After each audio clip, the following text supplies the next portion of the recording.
अवधूत चिंतन श्री गुरुदेव दत्त.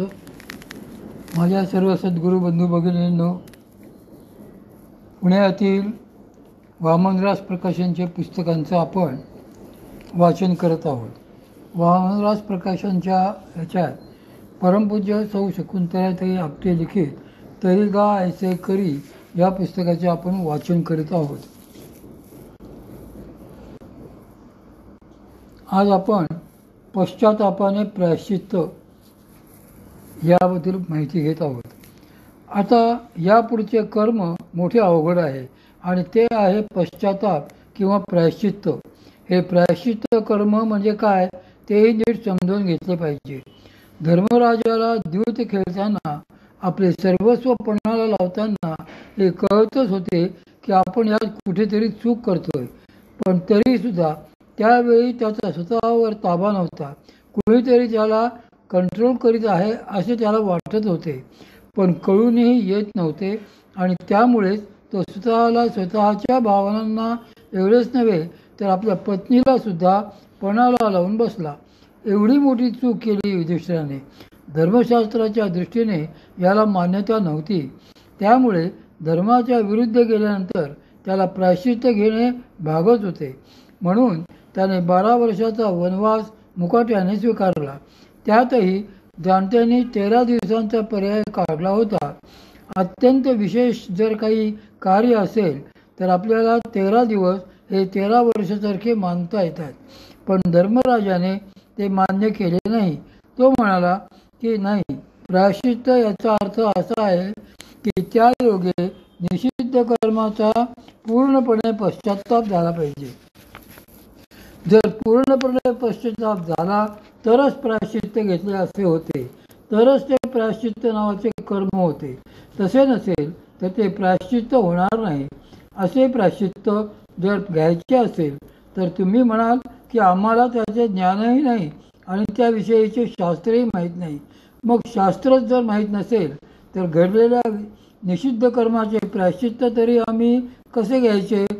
खरे प्रायश्चित्त जसे श्री माऊलींच्या काळात त्या भावंडांचा जन्म झाल्यानंतर त्यांच्या आईवडिलांना, श्री विठ्ठलपंतांना आणि रुक्मिणीबाईंना कर्मठ ब्राह्मणांनी प्रायश्चित्त घ्यायला सांगितले. काय प्रायश्चित्त घ्यायला सांगितले?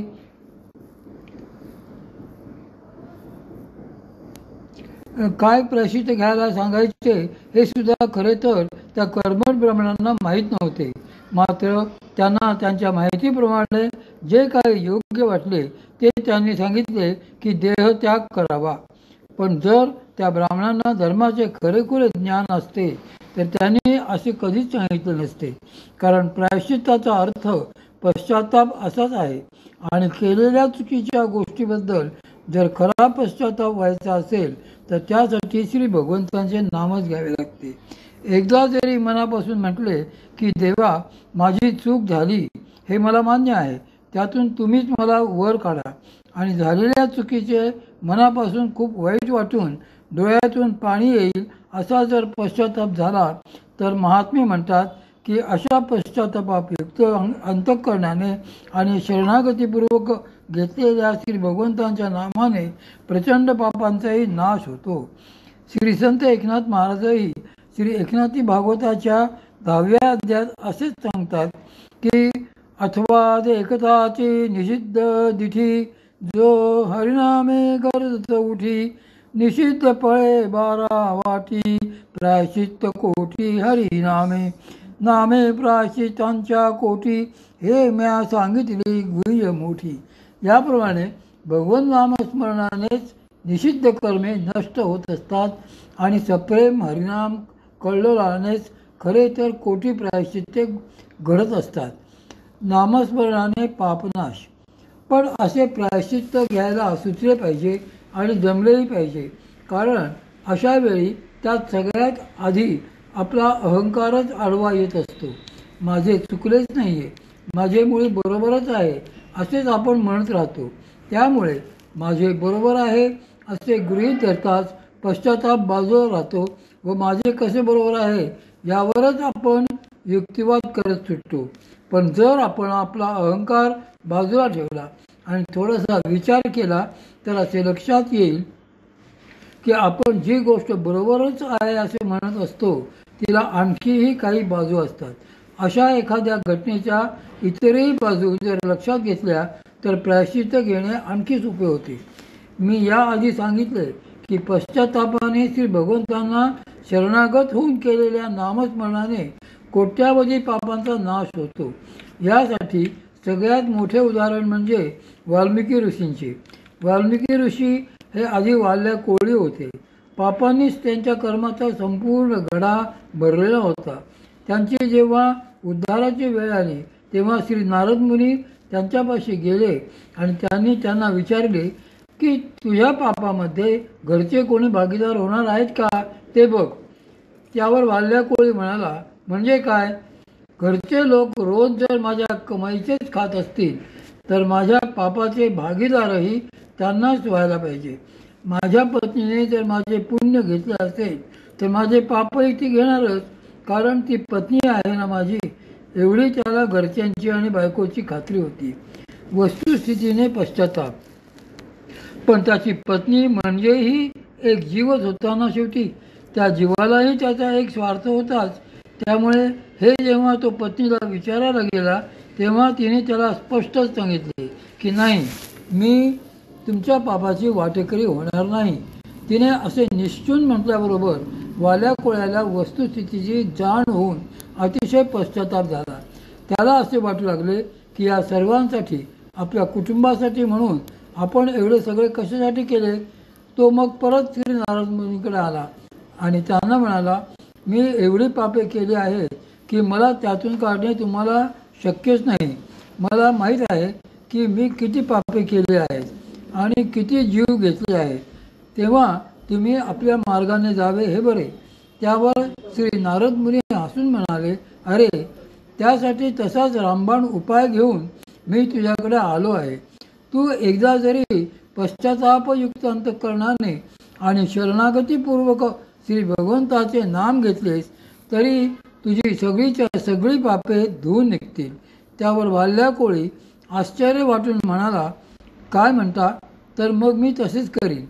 मग तो त्यांनी सांगितल्याप्रमाणे त्यांच्या समोर आसनावर बसल्यानंतर श्री नारद मुनींनी त्याच्या कानामध्ये जो नाममंत्र सांगितला तो त्याने सतत जपायला सुरुवात केली.